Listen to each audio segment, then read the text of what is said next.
Hello everyone, welcome. In today's video I will be harvesting my potatoes for the season. It's a very exciting time. This is where all my hard work hopefully pays off, and I wanted to bring you guys along for that.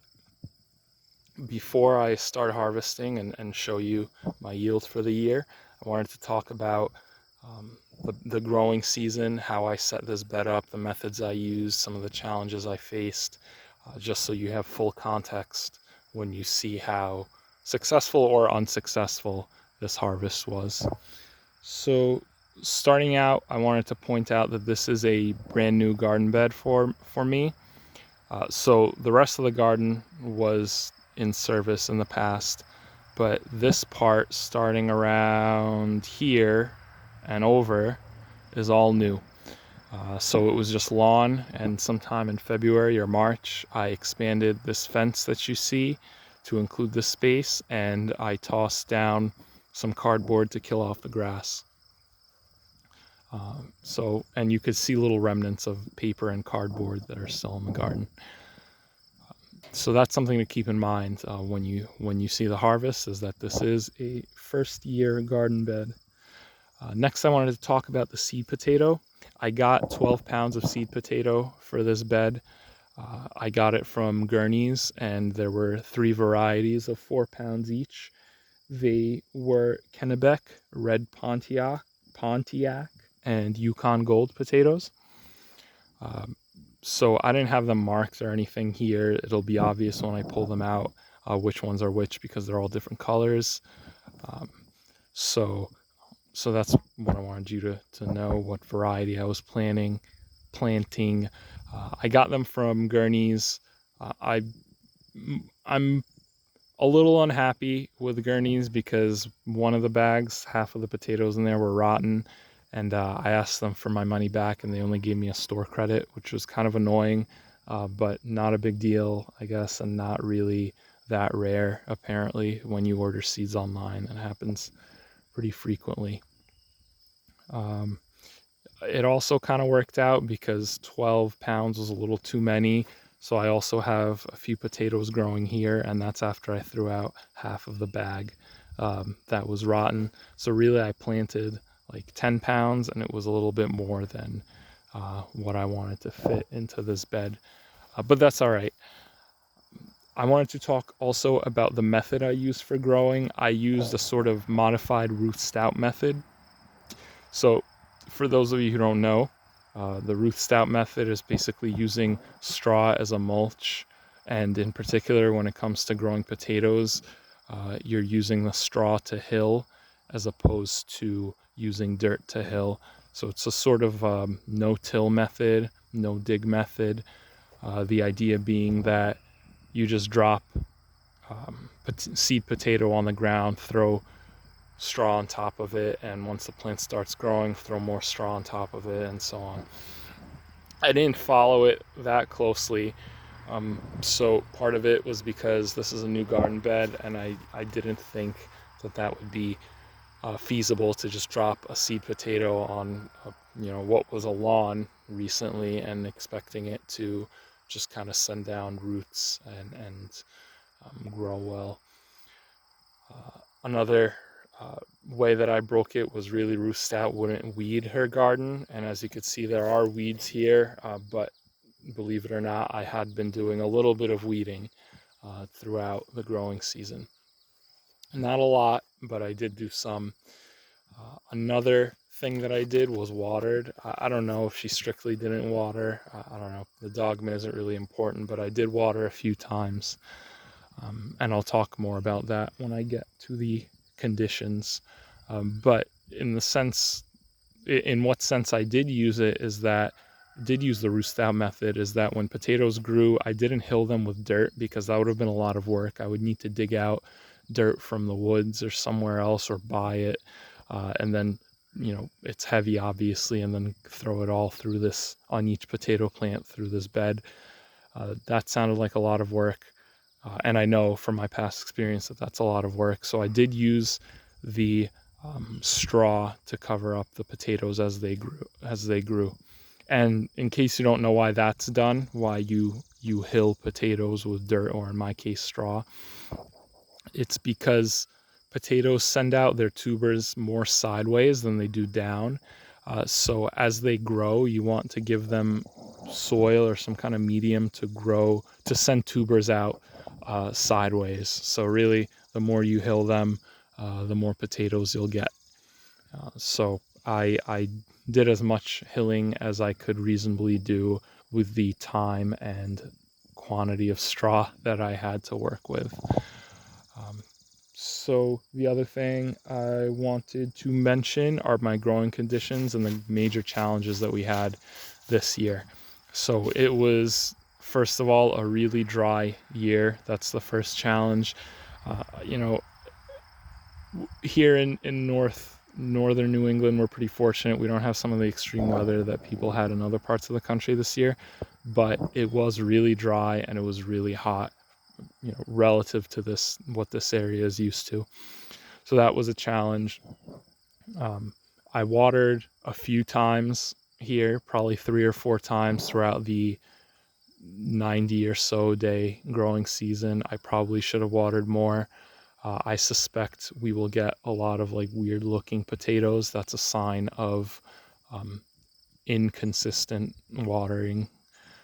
So that's that. I'm willing to live with that, with ugly potatoes. One of the things that I find important in a garden is to limit the amount, or in any homesteading project, limit the amount of time and energy and money that I spend on things. So even though my yield might not be as good as if I hilled perfectly or watered perfectly or all this, that's fine, because time is a commodity that's valuable and there's only so much of it to go around. The other major kind of issue we faced in our growing season was the voles. So that's definitely a drawback that I noticed in the Ruth Stout garden, is that the voles love straw. I caught them burrowing under here, and I know some of them had babies in the straw, and I know some of them ate the potatoes. I don't know how much of the potato was lost to voles. I'll find out here shortly when I start harvesting, but that is probably the second biggest challenge we faced after the kind of drought conditions that we were facing.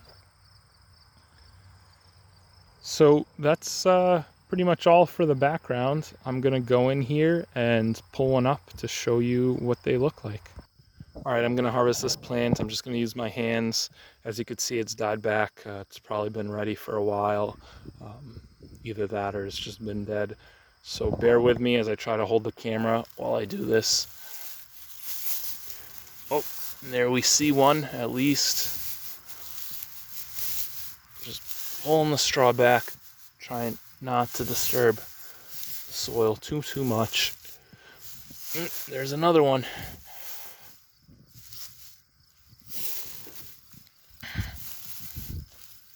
Nice. This is one of the flimsier plants, so this is a good sign to me. I'm hoping that the rest of them are even better.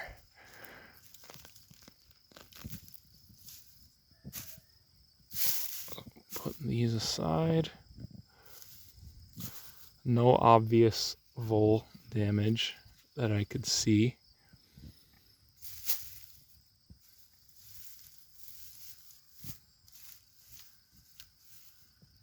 They are getting a little green. It looks like I waited a little too long to harvest some of these.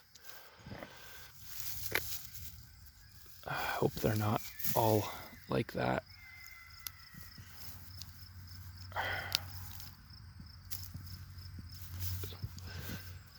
See if there's any more.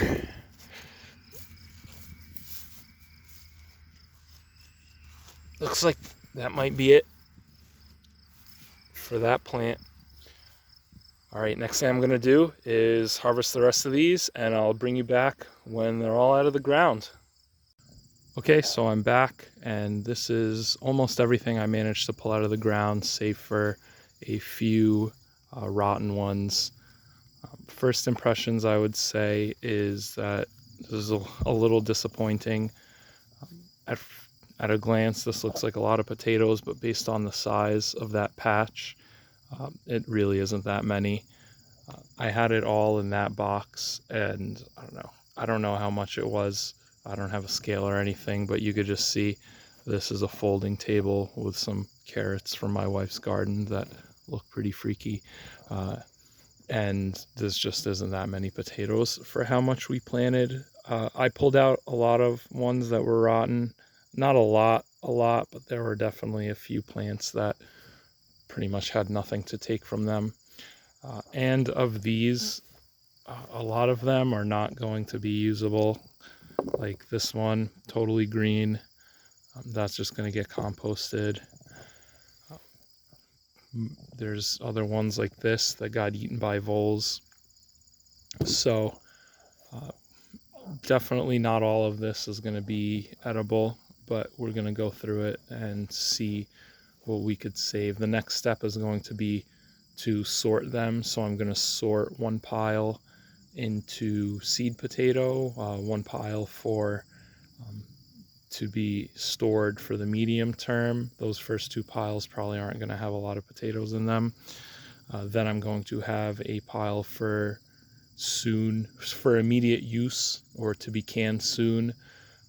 And then I'm just going to have the trash pieces and the trash potatoes in here for the compost. So just wanted to share some final thoughts on what I think I did well and what I think I did not so well and what I might do differently in the future. I would say that the Roussout method with the mulch was a great way to go to retain water in this dry summer. The soil was really nice and moist throughout. It might have even been a little bit too moist in a couple of places somehow. I don't know how, but it might have retained a little bit of too much water because I think that might have led to some of the rot. But in general, I think it did a great job. The soil looks great under there for a first-year garden bed. I did have a few green potatoes, and I think the takeaway there is that going forward, when I do this next year, I'll need to keep up with the hilling. I think one of the reasons I got so many green potatoes is that, I didn't hill, and then those potatoes were right below the straw and they got exposed to light. Another thing I would probably do is harvest a little sooner. That's another reason that I got green potatoes. I think it's been about 3.5 months. The time to harvest these was really at 3 months. I just wanted to let them sit a little longer to see what would happen.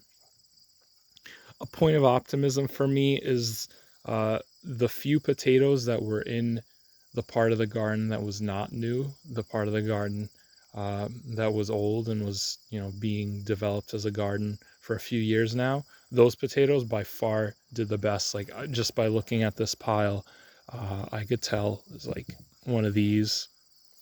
All my biggest potatoes were from that side of the garden. So my takeaway there is that as long as we're good with the soil management, we keep the soil covered with mulch, with plants, as long as we amend with some compost maybe, do a cover crop over the winter, all the stuff you're supposed to do for soil, I think over the years that bed will become more productive and I will have better results. So I'm going to get to sorting these. Thank you for tuning in. Let me know in the comments if you have any suggestions, any criticisms, anything you want to mention. I'd love for these videos to be kind of a back and forth where we could exchange information. All right, thank you for watching.